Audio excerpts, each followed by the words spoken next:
Hello दोस्तों, कैसे हैं आप सब। आज हम लोग पढ़ेंगे प्रश्नावली 13.1 का छठा क्वेश्चन। हम लोग क्लास 10th का मैथ पढ़ रहे थे और आपको 5 सवाल बता चुके थे। आज बारी है क्वेश्चन नंबर 6 का। तो चलिए इसको हम लोग अच्छे से समझते हैं और सॉल्व करते हैं। देखिए, छठा प्रश्न क्या कहता है। दवा का एक कैप्सूल है, एक बेलन के आकार का है, जिसके दोनों सिरों पर एक एक अर्धगोला लगा हुआ है। पूरे कैप्सूल की लंबाई 14 मिलीमीटर है और उसका व्यास 5 मिलीमीटर है। इसका पृष्ठीय क्षेत्रफल ज्ञात कीजिए। कैप्सूल खाए है ना, कैप्सूल, ठीक है। प्लास्टिक का जो कैप्सूल आता है, एक होता है टैबलेट, वो अलग है, वो गोल गोल होता है, ठीक है। और ये कैप्सूल का बात किया जा रहा है, ठीक है। तो कैप्सूल ऐसा होता है, देखिएगा, कहता है एक बेलन के आकार का है। इसमें हम थोड़ा बड़ा बना रहे हैं, ठीक है, ताकि आपको समझ में अच्छे से आए। तो कैप्सूल ऐसा होता है, उसमें बेलन होता है और बोला भी गया बेलन के आकार का है।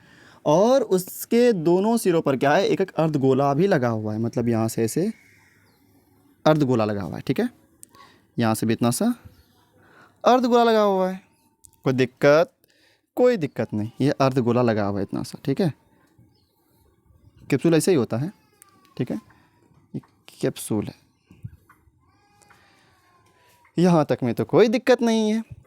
अब क्या बोला गया, कहता है पूरे कैप्सूल की लंबाई जो है वो 14 मिलीमीटर है। मतलब यहाँ से ले कर के यहाँ तक टोटल लंबाई देखा जाए तो वो है 14 मिलीमीटर, ठीक है। और उसका व्यास जो है वो 5 मिलीमीटर है। व्यास मतलब ये यहाँ से यहाँ तक, ठीक है, 5 मिलीमीटर, कोई दिक्कत नहीं है। अब बोला गया इसका पृष्ठीय क्षेत्रफल ज्ञात कीजिए, ठीक है। तो पहले दिया क्या है, दिया है, ठीक है, क्या दिया हुआ है कि इसमें कैप्सूल में क्या है, कैप्सूल का लंबाई दिया हुआ है। क्या दिया हुआ है, कैप्सूल की लंबाई, कैप्सूल की लंबाई कितना दिया हुआ है, लंबाई क्या मान लें, इसको एल मान लेते हैं लंबाई, या वैसे भी कोई दिक्कत नहीं, एल नहीं भी मानेंगे चलेगा। सिर्फ लंबाई लिखिए, कितना दिया हुआ है, 14 मिलीमीटर, ठीक है, कोई बात नहीं, 14 मीटर दिया हुआ है। और क्या दिया हुआ है, इसका व्यास, कैप्सूल का व्यास दिया हुआ है, कितना दिया हुआ है, 5 दिया हुआ है, ठीक है। इसीलिए त्रिज्या कितना हो जाएगा बताइए, तो त्रिज्या कितना होगा, त्रिज्या मतलब आर कितना हो जाएगा, 5 का आधा हो जाएगा, क्योंकि व्यास अगर 5 है, त्रिज्या कितना हो जाएगा, आधा हो जाएगा, मतलब 5/2 हो जाएगा। मतलब क्या, अढ़ाई हो जाएगा, कितना हो जाएगा, अढ़ाई, ठीक है।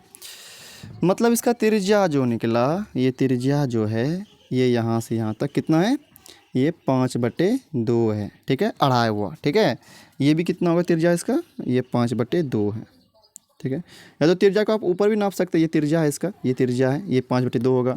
ऊपर भी त्रिज्या आप नाप सकते हैं, ये भी क्या होगा, 5/2 होगा, ठीक है। आर जो है वो आपका 5/2 है, मतलब अढ़ाई है, क्या है, अढ़ाई है। तो 5/2 को क्या बोल सकते हैं आप, अढ़ाई बोल सकते हैं, 2.5 बोल सकते हैं आप, ठीक है। त्रिज्या ये हुआ, त्रिज्या ये भी है। अच्छा, अगर आपसे हम पूछें, ठीक है, कि देखिए कैप्सूल का पूरा लंबाई यहाँ से यहाँ तक 14 है, ठीक है, 14 है, यहाँ से यहाँ तक 14 है। तो जिसमें से इतना सा क्या हुआ, त्रिज्या हुआ अर्धगोला का, तो ये अढ़ाई है, ये भी अढ़ाई है। तो अढ़ाई अढ़ाई कितना हो गया, बोलिएगा, 5 हो गया।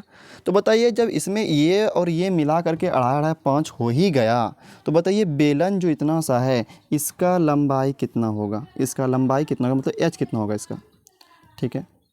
यहाँ पे क्या बोले, लंबाई ही बोले। बेलन का लंबाई मतलब क्या, ऊंचाई कितना हो जाएगा इसका, अगर उसको सीधा करेंगे तो ऊंचाई हो जाएगा, वो कितना हो जाएगा। तो बोलिएगा कि ये टोटल 14 था, जिसमें से ये अढ़ाई है और ये भी अढ़ाई है। तो ये तो अर्धगोला था, अर्धगोला था, बेलन तो आपका इतना सा ही है ना, तो बेलन आपका इतना सा ही है, तो ये कितना होगा, तो अढ़ाई अढ़ाई तो 5 निकल ही गया आपका। तो बचा कितना इसमें, टोटल 14 था, 14 में से अढ़ाई इधर गया, अढ़ाई इधर गया, तो 5 चला गया। तो 14 में अगर 5 चला गया, कितना बचेगा, बोलिएगा 9 बचेगा, 9 मिलीमीटर, ठीक है। तो यहाँ से अगर हम निकालना चाहें कि बताइए ये बेलन की लंबाई, बेलन की लंबाई, लंबाई मतलब क्या, एच मान लीजिए इसको, ठीक है, कितना हो जाएगा। तो बोलिएगा कि ये 9 में से, सॉरी 14 में से हम लोग क्या करेंगे, टोटल लंबाई 14 था, इसमें क्या किया हम लोग, ये वाला घटा दिए और ये भी घटा दिए, मतलब क्या, 5/2 और 5/2, ये क्या किया हम लोग, घटा दिए। मतलब क्या, ये कितना हो गया, 5/2 कितना, अढ़ाई हो गया, ये अढ़ाई हो गया, अढ़ाई कितना हो गया, ये हो गया 5। तो 14 में जब घटा 5 कितना बचेगा, 9। कितना बचेगा, 9 मिलीमीटर। तो यहाँ पे क्या बोलेंगे कि कितना निकला इसका ऊंचाई जो निकला, एच निकला, जो मतलब लंबाई जो निकला, कितना निकला, 9 मिलीमीटर। ठीक है, ये हो गया। अच्छा, अब निकालना क्या है, निकालना क्या है, यहाँ पे लिखते हैं निकालना है, निकालना है। बताइए निकालना क्या है। कहता है निकालना क्या है, इसका पृष्ठीय क्षेत्रफल ज्ञात कीजिए। इसका मतलब किसका, कैप्सूल का, कैप्सूल का पृष्ठीय क्षेत्रफल, कैप्सूल का पृष्ठीय क्षेत्रफल। प्री मतलब समझते क्या होता है, जब पूरा नाम लेते हैं हम यहाँ पे, पृष्ठीय, पृष्ठीय क्षेत्रफल बराबर वाट।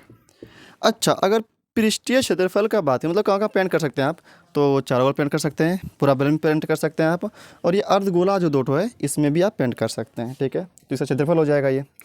तो इसको तो हमको मिटाना पड़ेगा ऊपर क्वेश्चन, तो मिटा देते हैं। अच्छा, ये नीचे दिख रहा है पहली बात, हाँ दिख तो रहा है ये, कोई बात नहीं, फिर हम मिटा दें ताकि अच्छे से सॉल्व कर सकें इसको, क्वेश्चन को।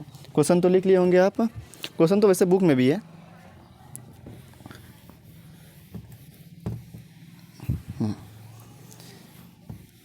अब लिखेंगे यहाँ पे हम लोग हल। क्या लिखेंगे यहाँ पे हम लोग, हल। बताइए, कैप्सूल का पृष्ठीय क्षेत्रफल, कैप्सूल का पृष्ठीय क्षेत्रफल कैसे निकलेगा। तो कैप्सूल में क्या क्या है, बेलन है, तो बोलेंगे बेलन का पृष्ठीय क्षेत्रफल। ठीक है, बेलन का पृष्ठीय क्षेत्रफल, ये हो गया। और क्या है इसमें, और इसमें दो ठो और है, दो ठो अर्धगोला भी है, तो क्या बोलेंगे, दो अर्ध गोले का पृष्ठीय क्षेत्रफल, दो अर्धगोले का पृष्ठीय क्षेत्रफल। क्योंकि इसमें अर्धगोला कितना है, दो अर्धगोला है ना, एक इधर हुआ एक इधर हुआ। ठीक है, तो बताइए बेलन का पृष्ठीय क्षेत्रफल कितना होता है, तो बोलिएगा 2πr/h। कितना होता है, 2πr/h, प्लस का प्लस, 2 का 2, कुछ नहीं मतलब गुना, अर्धगोला का कितना होता है पृष्ठफल, तो बोलेंगे 2πr²। कितना होता है, 2πr²। पूरा गोला का होता है 4πr², तो अर्धगोला कितना हो जाएगा, 2πr²। तो अगर यहाँ पे हम देखें तो देखिए, तो यहाँ पे भी 2πr है, यहाँ पे भी 2π है और r है, तो 2πr तो आ जाएगा कॉमन। इसमें बचा क्या, 2πr बाहर आ गया, क्या बचा इसमें, h बचा, प्लस अब ये 2 भी बाहर आ गया, पाई भी बाहर आ गया, एक तो r भी बाहर आ गया। ठीक है, तो इसमें बचा क्या, अब ये वाला 2 बच गया, क्योंकि ये 2 बाहर, पाई बाहर, एक r भी बाहर, तो ये 2 बच गया ना, और इसमें एक r भी बच गया, तो 2r अंदर रहा। अब 2 का 2, अब पाई का मान कितना होता है बताइए, तो पाई का मान होता है 22/7। त्रिज्या r कितना निकला था, r निकला था 5/2, 5/2 रख देते हैं यहाँ पे, इंटू h। बताइए h किसका है, बेलन का है, बेलन का h कितना, 9 प्लस 2 का 2, कुछ नहीं मतलब गुना, r कितना है, r है 5/2, तो 5/2 लिख देते हैं यहाँ पे। ठीक है, तो ये 2 से 2 तो कैंसिल आउट हो जाएगा। अब बचा यहाँ पे 22 पंचे 110 हो गया, बटे में 7 हो गया, इंटू कुछ नहीं मतलब गुना है यहाँ पे। अब बोलिए, ये 2 2 कट जाएगा, अब क्या बचा, 9 जोड़ 5, 9 5, 9 जोड़ 5, 9 5 14 हो जाएगा। अब ये 7 से 2 बार में कट भी जाएगा, 7 दूनी 14, तो क्या बचा यहाँ पे, 110 गुना 2, मतलब क्या, हम इधर दे देते हैं 220। कितना हो गया, 220 मिलीमीटर स्क्वायर। ठीक है, तो कैप्सूल का जो क्षेत्रफल निकला वो क्या निकला, 220 मिलीमीटर स्क्वायर। तो हम लिखेंगे अतः, ये आंसर आपका, अतः कैप्सूल का,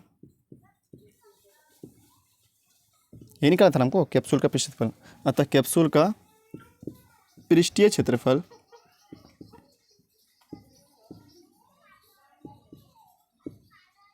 क्षेत्रफल 220 मिलीमीटर स्क्वायर है आंसर।